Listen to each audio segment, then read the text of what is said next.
अनेक दलिंदर आहेत. ते म्हणते 7 लोक असताना बाबासाहेबांचंच नाव मोठं का?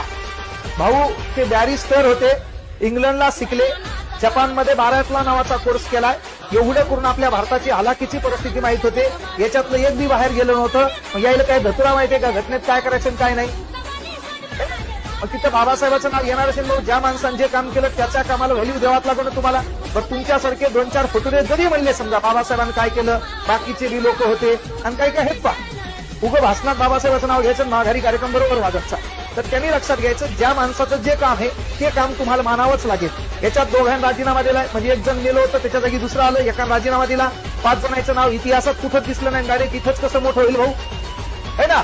इथं 14 तळ्याचा सत्याग्रह, महारचा सत्याग्रह, मनुस्मृतीचं दहन आहे, बहिष्कृत हितकारणी सभा आहे, समता आहे, जनता आहे, प्रबुद्ध भारत आहे ना. त्याच्यानंतर महत्वाची गोष्ट काय बघूया, कामगार असोसिएशन